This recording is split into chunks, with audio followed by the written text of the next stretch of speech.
Have you ever just felt like you're a piece of crap? Have you ever done something wrong or not done something right? And then you just jump on yourself, you just tear into yourself, and you find yourself swirling down this drain of negative self-talk, of just attacking yourself. Have you ever done that? I've done that. Well, I'm talking about it this week, kids, on the program. I am talking about this concept of self-flagellation, what it is, where it comes from, and what we might do about it. And we'll get to it on the other side.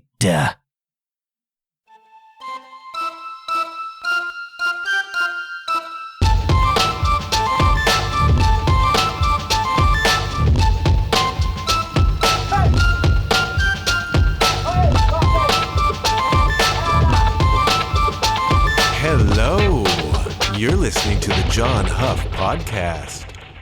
Oh, yay. So what do I actually mean when I talk about self-flagellation? I mention this term every now and again. It's a favorite of mine. And it turns out that some of you out there, I hear through the grapevine, aren't actually familiar with this concept of self-flagellation. So what is it? Well, if you want to get into dictionary definitions, we can borrow this one from the Cambridge Dictionary. It says the practice of whipping yourself, especially as a religious practice. Okay, that's intense. Also, a secondary definition, the act of severely criticizing yourself. So when I talk about self-flagellation, what I'm actually talking about is not whipping yourself, as Stewie Griffin might have said, but this notion of being very, very self-critical, okay? We, a lot of us out there in the world, have this really nasty habit of bashing ourselves, of beating up on ourselves, of criticizing ourselves. And when I talk about self-flagellation, that's what I mean. Now, the history is somewhat different, okay. This has been a religious rite, a religious practice for hundreds and hundreds and hundreds and hundreds of years. We have always been good. We've always been good, kids, at ganging up on ourselves. And religion, I don't want to do, one of those. I don't want to be one of those. But religious practices for a very, very, very long time seem to have been concerned and consumed with punishment, particularly the Christian religion, which is where I won't say that the concept of self-flagellation comes from that. This is my context for it, okay? I studied history, and when you studied history, particularly in the 90s, so much of your frame of reference comes from European history, and so much of European history is consumed with Christendom, kids. And so when I think of self-flagellation, I tend to be thinking of it through a Christian lens. And I grew up in the Christian world, okay? This is my context for it. And so somewhere along the line, this faith is so consumed with punishment. The whole dang thing is about punishment, man. And so people adopted that notion in their day-to-day lives. And so it became a thing where if you needed punishing, one of the things they came up with to do was to literally whip yourself, okay? And you can see the definition of it delivered in some of the tools they used for this. They had a device literally called a discipline. And a discipline was a small whip with 7 tails, Tails, representing the 7 deadly sins and also the 7 virtues. Very symbolic, all of this. And you would take your discipline and you would literally whip your back. Had you done something wrong? Had you committed some sin? Had you fallen down in some way? You would whip yourself with a discipline. That sounds fun, right? And they had an item called a chain sillis. Cilice. There were various types of sillises, and these are just things you wore that were dang uncomfortable. You might wear a sackcloth robe of some sort, or a robe of some really, really rough, uncomfortable, scratchy material as a punishment to yourself partly, or a chain silis, literally a chain that you would wear around your leg. Cuts into you, freaking hurts. And then they had a thing called, depending on where you're from, a spugna. I'm not making this up. A spugna or a spunya, depending on where you're from and how you pronounce it. And a spunya is just a little handheld device with needles in it or spikes in it. And you would literally just knock that into your chest. Just walk along with your spugna or your spunya, spuna, in a procession sometimes with bags over your heads or something over your head to hide your identity. And as a penance, as a form of repaying your debt of balancing the scales, you walk along and you just bang this spuna into your chest and you bleed. And you say to yourself, well, this is archaic. And you say to yourself, man, people in the old days were up to some weird freaking stuff, man. Tell you a secret, this still goes on. There are parts of the world, think of the Philippines, other parts of the world where you can see processions of people. You go on YouTube and put it in. Processions of self-flagellators. And you'll see them walking through the streets, wearing hoods over their heads, whipping themselves, or using a spuna, bang it into their chest, and they're bleeding, and their backs are just torn, freaking raw. And they are literally whipping themselves, literally self-flagellating. Back in the old days, you would do this if you got caught red-handed, you got busted, or even in your own mind, you felt as though you did something wrong and you deserve punishment for that. Tilt those scales back again, you know. And you might, even if you hadn't done anything wrong, you might want to cover your butt and whip yourself anyway as a means of, quote unquote, mortifying the flesh. And what, children, does mortifying the flesh mean? Well, mortify, in this case, means to kill or subdue the flesh, all right?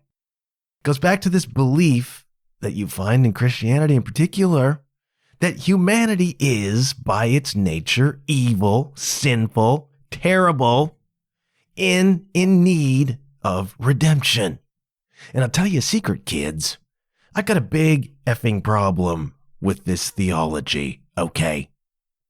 Now imagine growing up as a kid and being taught what a sniveling, wretched, nasty, selfish, stealing, lustful, lying, no good, rotten, four-flushing, low-life, snake-licking, in Eve's case, dirt-eating, bug-eyed, stiff-legged, spotty-lipped, worm-headed sack of monkey stuff. You get the idea, right? Hallelujah, indeed.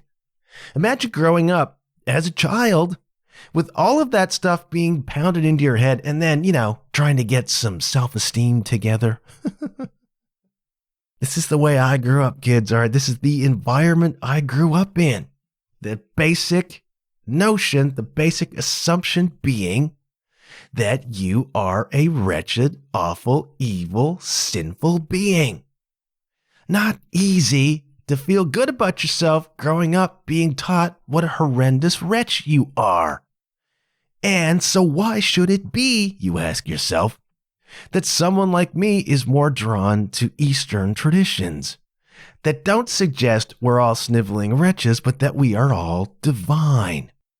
That our nature is not base and sinful, but conscious. That we are not sniveling wretches, we are in fact love. I digress.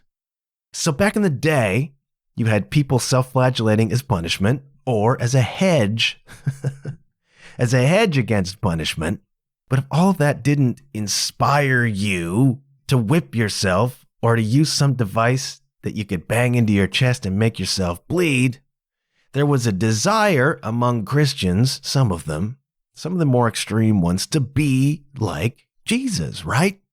And what do we know about Jesus? Jesus willingly endured the most horrendous suffering. And his suffering came from being whipped after he was arrested by the Romans. He was whipped. They placed a crown of thorns on his head, according to the legend. Whipped him, thorns. He was forced to carry his own cross. And as I said, this sort of thing still goes on today. So you can find in different parts of the world processions of people whipping themselves, of carrying crosses. And the idea is that they are trying to be like Christ. And okay, you can find a certain nobility in that. But I'm thinking to myself, Christ also turned water into wine. Why don't we try to be Christ-like in that way? I can't speak for the rituals, okay? And I can't speak to the devotees who undertook the rituals or why they do it and what it means to them. All right, I'm not here to judge. I'm not here to poke anybody in a way that isn't flagellating. Some of it seems a little bit strange to me, but human beings are capable of very strange devotions, okay? I'm just trying to provide to you the history, the context for this term self-flagellation that I use. And it is not limited to Christendom, okay? There are indigenous North American rituals that involve this kind of, I don't know if whipping is one of them, but rites of passage that are about deprivation or about pain. You see this in the Islamic world. There are Hindu sects that perform this kind of behavior. And in their mind, it brings them closer to God or closer to consciousness. And that's a side of this that I had not considered until I started looking into the real history here. And it's not just about punishment, okay? It doesn't have to be about whipping yourself. You think of sweat lodges and that kind of thing. It's about this virtue of suffering or this virtue of deprivation. The idea is that suffering can focus your awareness, therefore making you more mindful and ultimately raising your consciousness. And you say, okay, okay, maybe. But we still see this kind of thing happening in the modern world. And I'm not just talking about processions of self-flagellators. I'm talking about your ice bath people. I'm talking about your ice cold shower people. I think that's also a form of self-flagellation, but not as a punishment, but with the goal of ultimately accessing higher consciousness. I've never done an ice bath. I have, however, gone to the beach on Lake Huron, and that's very similar, I think. Even in August, it's friggin' freezing, But I suspect if you're in an ice bath, I think it's probably pretty hard to think of anything beyond how your body feels when you're in an ice bath. And that might be awful, but I can't imagine you can think about much else. Maybe with practice over time, you get better at dissociating. And I think this is the whole idea. The whole idea is to endure suffering as a means of building character. Okay, I can accept that. If you can sit in an ice bath for 10 minutes, you can do hard things and you can will your body to not give in to the temptation to get out. You can make yourself in that way mentally stronger. But I think it also just focuses your mind on the present moment. That is what mindfulness is. That is what meditation is. And this is the gateway to higher consciousness. People do fire walking. I think that is a similar form of self-flagellation, of doing injury to yourself, of causing pain to yourself, or of depriving yourself as a means of accessing this kind of higher consciousness. Endurance racing, all right, people who do these crazy 100-mile races and that kind of thing, and they're a freaking mess by the time it's done. Some of them go into hallucinations along the way because they are so exhausted, their body is so broken, they are eliminating on themselves from both ends. I mean, why would you do that, man? What are you getting from that? But it's like a test of the human spirit, and it's a connection, I think, to consciousness. Hot yoga. Those of you out there who do the hot yoga, extreme heat, extreme cold, why do you do this? It's not comfortable. It's not fun. But at the end of it, there's this weird release. In the case of hot yoga, there's this weird release of toxins. You sweat some of this stuff out. I think you must become mindful. You must tap into a power within you in order to endure those things. And there is a nobility in this, and I think there is a value in this. Dry January, dry February, Lent, all of this is about deprivation. Right? All of this is about denying yourself something in order to improve yourself or to tap into some power, right? Some of these things are tied to raising awareness of health conditions. There's like a social side to this, but fundamentally, these are practices of deprivation aimed at self-improvement, aimed at raising self-awareness and consciousness, all right? When I talk about self-flagellation, I'm not talking about that side of it, this notion of willingly enduring suffering or deprivation in order to achieve a higher consciousness or to just quote unquote be a better person. I'm not talking about that. I am talking about the punishment side. And as I think about it, that probably says something about where I'm coming from. My default is not self-improvement through suffering. It is punishment, punishment, punishment, punishment. And that, I think, is the world that I grew up in, man. As I was initially formulating this episode, I was thinking of how this idea of self-flagellation, of whipping myself, of punishing myself, shows up in my daily life. Now, a lot of us are not the type to physically harm ourselves as a reaction to not doing our best or to making a mistake or to, however you define it, sinning. But not all of us, all right? I used to play tennis with a guy who would bash himself in the head with the racket if he missed a shot. I've seen pickleballers leave nasty marks on their body from slamming their paddle into their leg or into their chest after again missing a shot or screwing up. And that's an anger reaction, but it's an anger reaction directed inward. Right? It's a default setting. When you lash out in some form of anger, this is not your rational mind at work. This is your subconscious programming at work.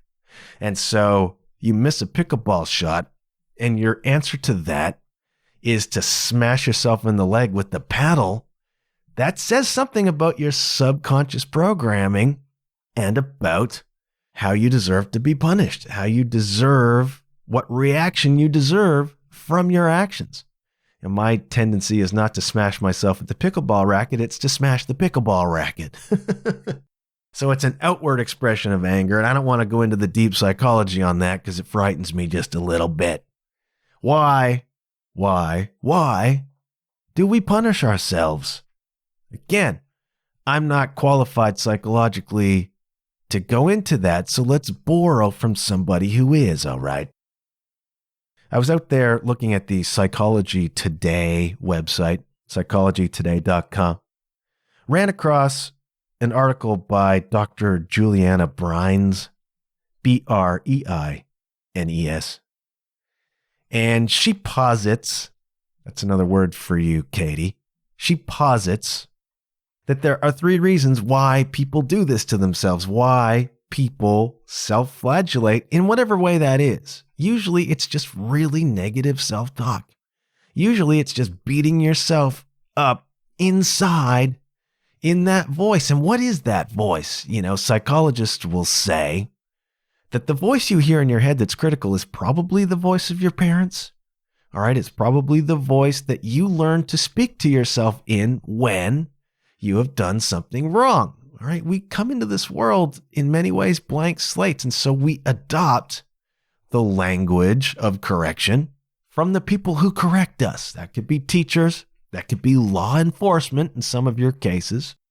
But if you go after yourself in that voice, it's usually a voice that you've learned. I beat myself up. Again, as I was thinking about coming into this episode, kind of examples of how this affects my life. I mean, as a musician, it's been a war inside, man. It has been a war inside about whether I'm good enough. And so much of my life comes back to I'm not good enough.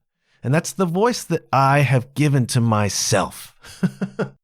I have adopted all these things. I've pulled in and absorbed all these things from other people. As a kid, ages 0 to 6 are these extraordinarily important developmental years. And they are years when you have no filter. You're not self-aware enough. You're not mature enough to block out or to recognize other people's BS, right? And so from 0 to 6, you're basically just a sponge. Whatever is delivered to you is accepted fully and completely without inquiry. You've not reached the age of inquiry yet. And so a lot of times your default programming, that voice you hear in your head, that voice of self-punishment, that voice of critique, what comes into your mind is what you have learned from your parents. It's been drilled into your head by them. And you accept it as fact.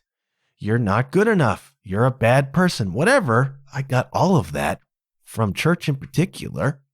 And it was not malicious. It was not intentional. It's just the theology. The idea is that we're all not good enough. We're all not worthy. And I adopt that. And then you have things in your life that happen that back that up. And it just becomes your subconscious programming. You don't even think about it. It's just a voice that comes into your head that says you're not good enough, man. And then if you're me, you struggle against that your whole friggin' life. And then you find yourself in 2017 in the town of Wetter, Germany, Wetter, and you're playing a show in this really nice venue, big stage, seating, really classy space, and you feel as though you didn't play as well as you can. And if you're self-conscious like me, and if you have this anxiety about losing your place because they're going to find out at any second that you're not a good drummer, and the shoe is going to drop and you're sort of always looking over your shoulder for them to wake up and realize that you're not good enough. And you play this not great show, at least in your mind, this not great show. And what that amounts to, I don't even remember now. I was looking at the November book.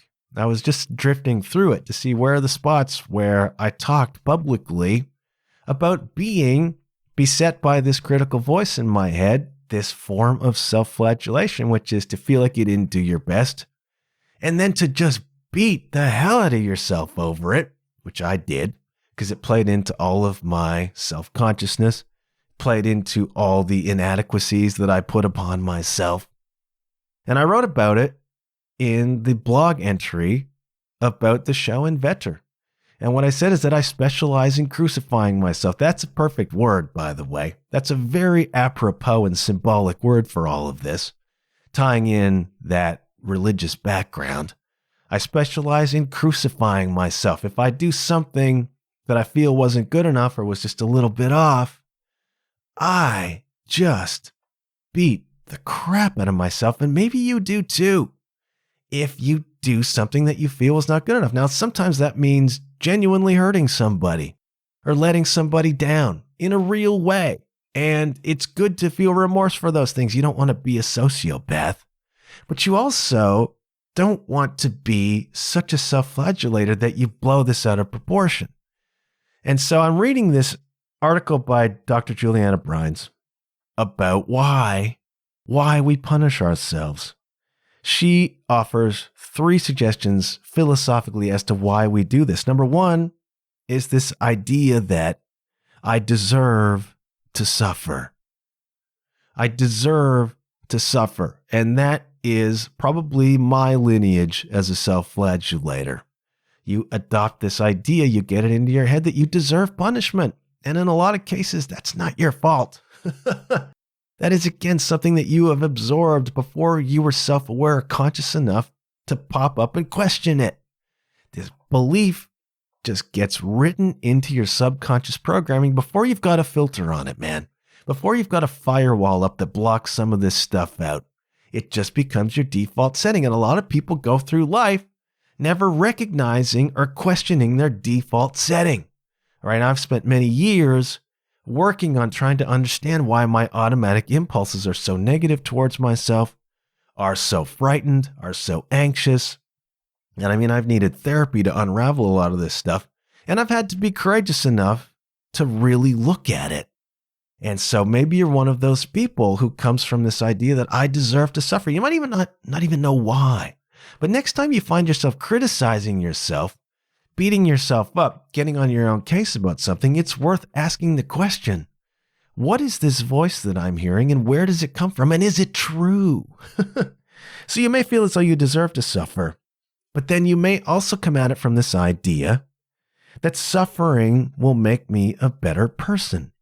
And that is this other side of the self-flagellation, this self-deprivation, this virtue of deprivation that leads you to a higher place. People will fast. I mean, that is a religious rite, R-I-T-E, that has been enacted in many, many, many, many faith traditions. Denying yourself food, not eating, as again, a way, a deprivation, a way of getting closer to God, becoming a better person through deprivation. People do that now, even if it's not in a religious context. People will fast. People will ice bath. People will deny themselves alcohol for January. People will do, no, not November. I'm not making that up either, kids. It's just an example of suffering in order to become a better person. But you've got to be so careful about that. You have to genuinely look at yourself and try to decide if this deprivation you're putting on yourself is actually virtuous or if it's a punishment. I think of people who have eating disorders who will deny themselves food not as a virtue, but as a punishment for having eaten food. So they'll say, I ate a cookie the other day, therefore I'm not allowed to eat for 3 days. And it is a punishment. That is just a way of taking a psychological spuna and smacking yourself in the chest with it. It's not, I'm going to not eat this bad food because I know it's bad for me and my quest here is to become physically healthier. So I'm going to deny myself that dessert or whatever, or that bit of alcohol, as a means of becoming healthier, not I'm denying myself that food as a means of punishing myself for having eaten food before. So there's a lot of self-awareness involved in all of this, where you've got to look at really what's your motivation and what's really driving the behavior that you're enacting. So you might feel like you deserve to suffer. You might feel like suffering will make you a better person. You may also feel as though you are, according to Dr. Juliana Brinus, supposed to suffer in a given situation. I mean, you go into the gym, that's usually not fun. Doing some really hard, heavy workout, that sucks. And it's the context, though. Well, I'm going to the gym, I'm supposed to suffer. That's the whole point. That's what makes us stronger. That's what makes us better, is this tearing down the muscle fibers. You need to suffer in order to do that. And so it's an expectation of a given situation. If you're going to have a cavity filled, maybe, you may have in your mind, well, I'm supposed to suffer through this process. It's a painful thing. Or whatever. Going to a chiropractor appointment, you may anticipate and expect suffering. And so you allow that. In all of these cases, these are explanations for why we allow suffering to happen. And again, it's about this real self-inquiry into what suffering we're choosing to endure and why, and what we get from it. I mean, that's the other side of it, right? You say to yourself, well, dude, you had a moment on one show where you didn't play as well as you think you could have. Why are you beating the crap out of yourself for that? Why the extreme reaction to that? And there's a lot of deep psychology involved here. But in my case, it's like, A, it's a default setting, right? It's a practiced habit to begin to beat myself up and again to fall into this game of I'm not good enough and to prop up that belief. And that's the point. Now, I've talked before about beliefs we internalize whether they're good for us or bad for us, we hold on to them because we want to be right. It's such a weird self-destructive pattern that a lot of people have, where they will hold on to a belief that doesn't serve them and might not even be true because they would rather unconsciously be right about that belief than change it. Change, kids. Change is difficult. We will go to extreme lengths to avoid change, particularly those weird things in our heads that have to be rooted out, observed, and altered or eliminated. So I've got a default setting that says I'm not good enough. Again, when you've got these default settings, you take a look around and you find whatever you can to prop up that belief. My belief is that I'm not good enough, period. That applies to drumming and to everything else. So I'm not a good enough drummer. Then I have a moment on a show that nobody would possibly have noticed except me, where I feel as though I wasn't as good as I could be, and immediately pops up this default reaction, you're not good enough, okay? And that comes from years of psychology. And then I pick that belief up because it's a default pattern and I want to be right about myself, even if it means I'm lousy. And I just run with it. And so it feels in a sick way really satisfying to hold up this negative belief about myself because at least I'm right about that. You know, at least I can hold on to this little feather which says I'm right about what a piece of crap I am. And that's the pattern that runs in me. And again, I've had to inquire into those beliefs and I've had to challenge them and I've had to try to create new beliefs about myself. This is not about blindness, by the way. This is not about taking negative thoughts about yourself and completely eliminating them because some of them are probably true. I could do better at the drums, and I'm working at doing better at the drums, okay? There's a healthy level of self-analysis, of self-criticism that comes into a functioning adult human being's life, okay? But it's always worth the inquiry. And I mean, if you're a person who smacks yourself when you do something wrong, hello, that is really worth looking at. Like, this is how you channel your anger. Or you channel the disappointment in yourself. Whoa, that's a serious red flag, man. So if you're a self-flagellator, either a physical self-flagellator or a mental one, which I think most of us are, how we have these extreme overreactions to stuff that we do that feels like, for want of a better word, a sin, you know? We're so good at beating ourselves up. We are so good at talking ourselves down. We are so good at holding ourselves to extreme levels of accountability that we don't expect from other people. It's really an interesting quirk of the human condition, and it's partly socialization. And, you know, even if you do not come from a Christian background or a religious background, the truth is this ethos, these beliefs, these notions have worked their way into the culture. It's impossible for that not to have happened if you are in a place that derives its cultural origin from Western religious traditions, which is basically Christianity. You can't help but have this punishment ethos come into your world. It's part of the culture because the people who made the culture come out of this tradition. So unconsciously, we pick up this notion of not being good enough, or of beating ourselves up, and then you throw in the social media world and all of this comparison, and it looks like everybody else is so freaking perfect and has it all together. And why don't I have a side hustle that makes me 50 grand a year? And why am I not the freaking manager? And why am I not writing novels? And why have I not published this? And why have I not done this, and this that you see everybody else around you allegedly doing? Why do I not have a Maserati? Why am I not on a catamaran right now with all of my gorgeous friends in our bikinis? They present this as real life. They present this as the aspiration, and then you cannot help but feel bad by comparison. Some of us are older. We have our filters on a little bit better. We can see through some of this stuff. But if you're a younger person, how can you not feel bad about yourself if you are immersed in this world of comparison where value is tied to such superficial things? How can you not feel bad about yourself? How can you not punish yourself? It's a really, really toxic and strange cycle, even though there is certainly value in the right kind of self-flagellation, in the right kind of deprivation for real, genuine virtue. I mean, there are ways to approach this that are healthy and helpful.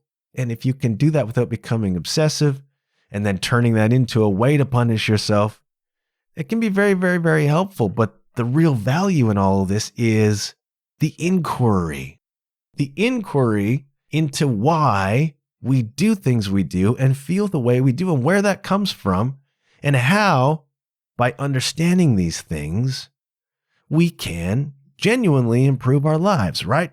So if I can look at why I beat myself up for perceived failures in drumming, it's like, what are the values in play here? What am I trying to be?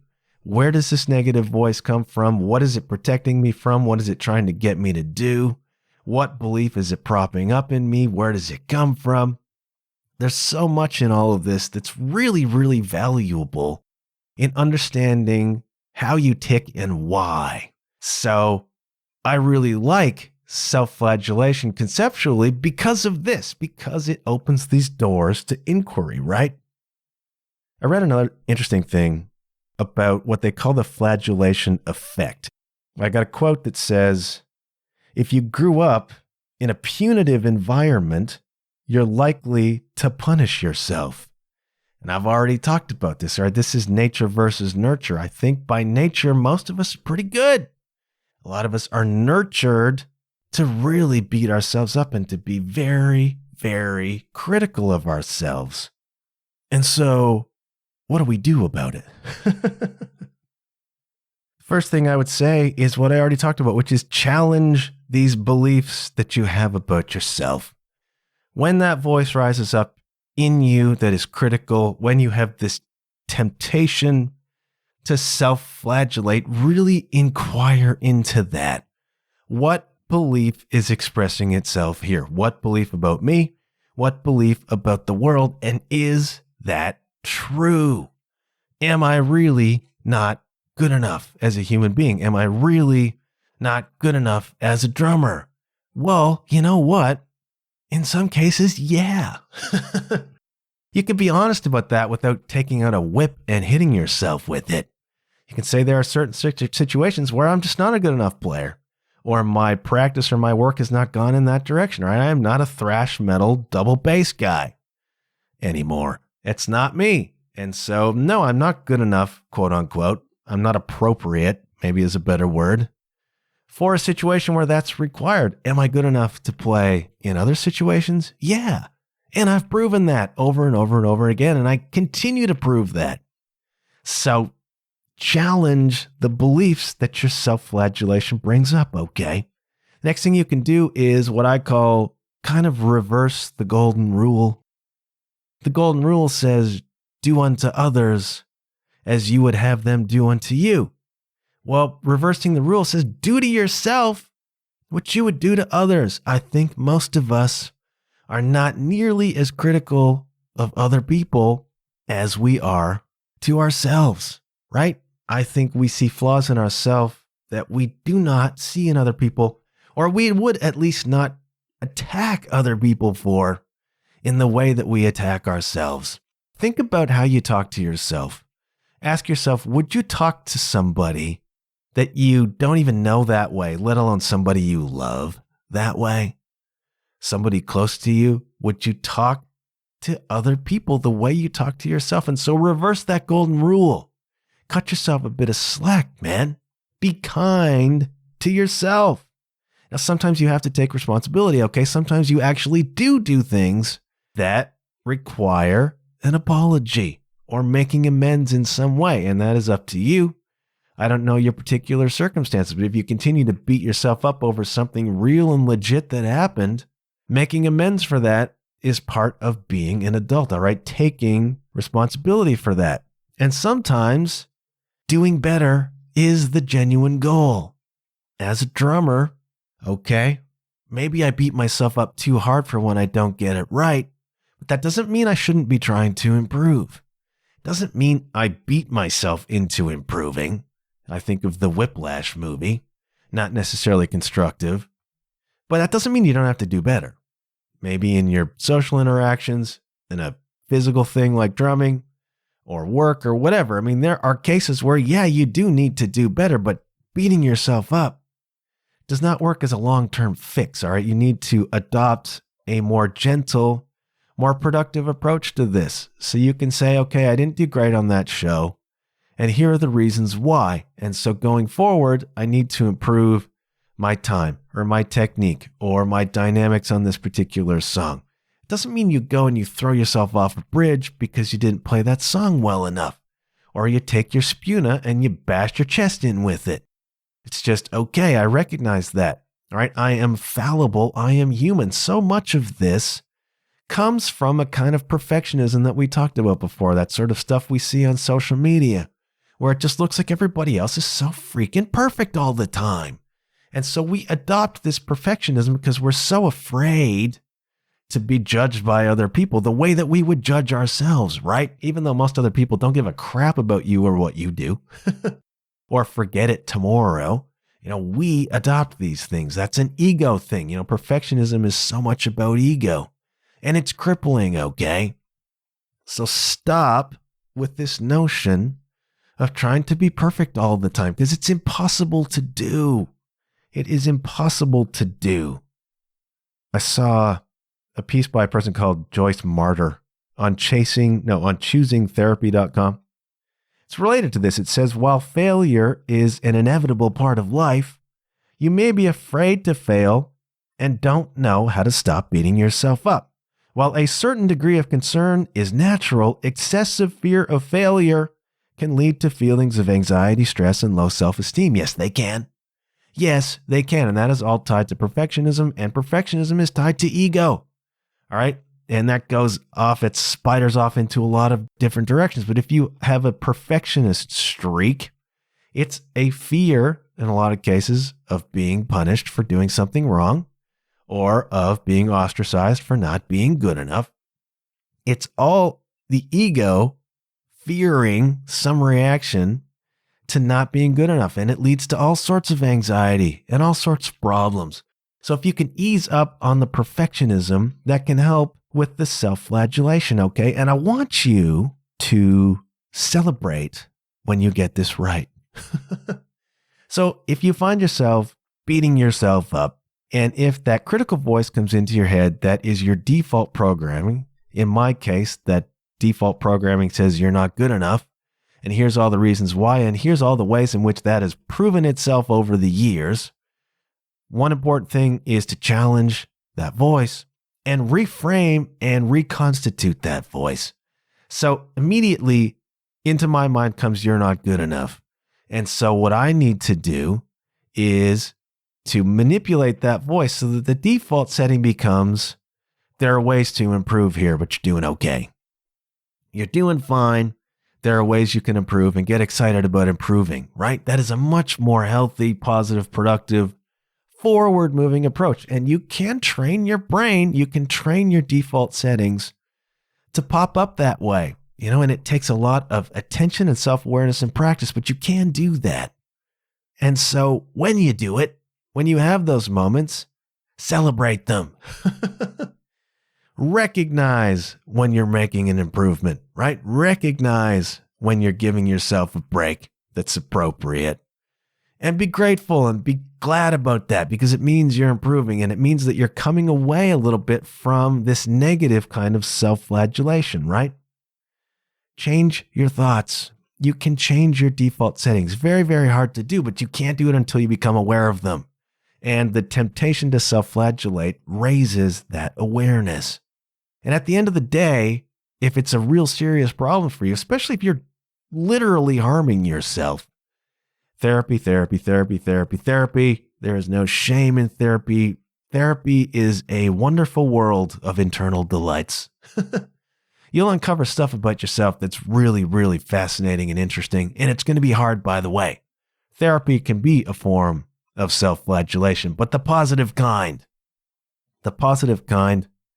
that leads to higher consciousness and an improved life, an improved self-concept, an improved life. Celebrate your freaking gains, okay? I think I've begun to beat this kind of into the ground, but that's what I'm talking about when I'm talking about self-flagellation, okay? This tendency to beat ourselves up. And what can we do with that? Inquire into it. Really check it out, man. If you're somebody who does this to yourself, really inquire as to what beliefs that this self-flagellation is propping up about yourself, and are they true, and can we change them? This has gone far, far longer than I intended it to. Hope you've hung with me so far. A quick Patreon plug. Hey, there's a Patreon page for this podcast. Patreon.com/John Huff Podcast, where for the low cost, the low price, the low donation, the donation from you and your heart of $5 a month. Think of it as tipping me $1.25 for every episode I do. $5 a month, you can support the show via Patreon. I really appreciate the people who have done that. I'm not going to do the full Patreon plug here. I don't want to do ads on the show, so I've gone the Patreon route, okay? Patreon.com/John Huff Podcast. Thank you to everybody who has signed up there, who has supported me on Patreon. I really, really appreciate it. I really, really appreciate the message you send that says you're getting something from this show, and it's valuable to you, and it's worth a cup of coffee to you. Thank you so much. You can find merch, john-huff.com/shop, t-shirts, mugs. I got some cool stuff. That also helps with my costs. The best thing you can do for me is just tell your friends. All right. Word of mouth is still the best advertising for podcasting. And if you can share my episodes, if you can share the teasers that I put out, thank you to the people who have done that. Ratings and reviews are always very helpful on your preferred podcast platform, preferably positive ones. That's a lot of P's right there, a lot of P's. These are the ways in which you can support the program and help me try to grow it. I am fighting an uphill battle, an up waterfall battle against big, networked celebrity podcasts with huge advertising budgets and teams and machines behind them. I'm just me. I'm just a dude in a room in my house, okay? 100% utterly independent. I do all of it myself. And I enjoy doing it, man, and I am not lamenting. I am not self-flagellating about that. I'm just saying I have trouble competing against a show that has a $300,000, $400,000, $500,000 marketing budget. Patreon helps me, merch helps me. More than anything, sharing the episodes helps me, and telling your friends, so please consider doing that. Don't want to leave you without new music, and I've got some CanCon this week, kids. Those of you who are not Canadian may not understand the word CanCon. CanCon means Canadian content. Radio stations and TV stations, etc., in this country are required by law to include a certain amount of Canadian content, Canadian programming on their shows. I am not bound to that, but I'm going to do some CanCon right now. I heard a song this week that I really freaking like. It's by a band called Striker, not Striper, Striker from Edmonton. They are a hard rock metal band. They've been around a very, very, very long time. They got a new record coming out called Ultra Power, and a single from it was released last week. It's called Give It All. And I just love this as a glorious and indulgent throwback to the 1980s, okay? It's exactly what you think it is. There was a comment on the video, which is on YouTube, that I think sums it up utterly perfectly, okay? It says, if my best friend was murdered in a big karate tournament, I would totally come out of retirement, even though I swore I'd never fight again, train montage style to this tune, and avenge my best friend in the next annual big karate tournament. And that's exactly what it is. It is the montage song for an 80s action movie sequence, okay? It's a hair metal song fundamentally, but it's just got that 80s rock vibe. And the catch, all right, the hook here is that the main lick is performed on saxophone. That's what makes it an 80s hard rock song. The saxophone coming in, and it's perfect. It's something from Miami Vice. It's something from the original Top Gun movie. It's something from a training montage. It's where Rocky is driving down the highway at night on his motorcycle because he's faced with some sort of personal existential crisis.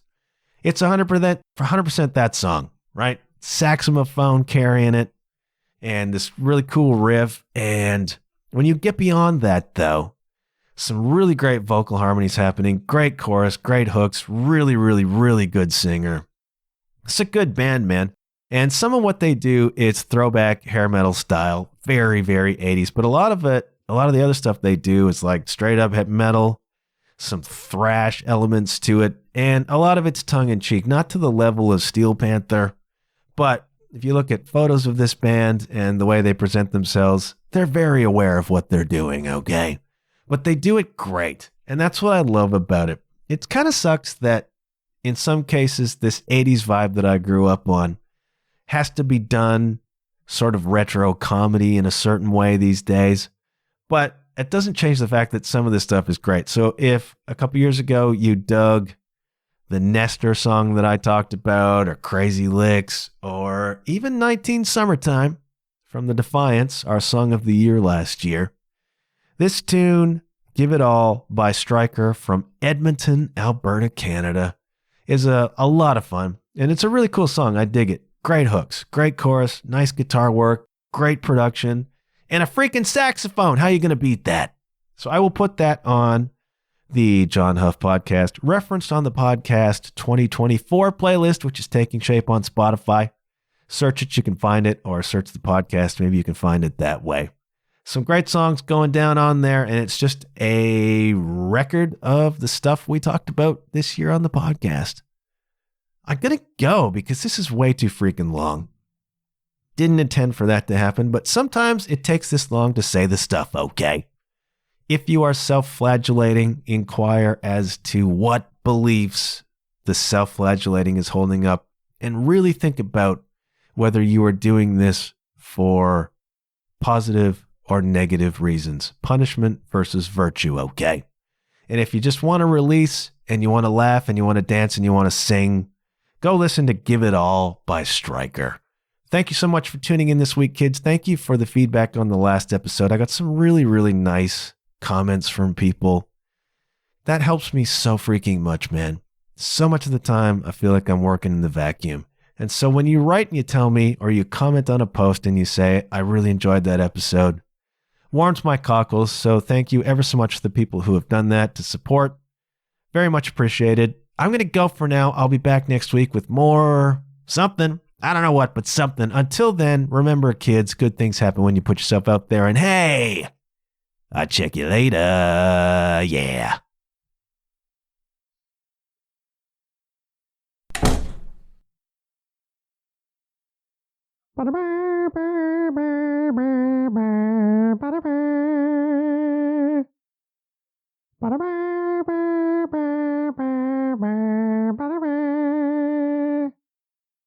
I can do kind of a good mouth trumpet sound. Can't really do a saxophone sound, but I'm not going to self-flagellate about it.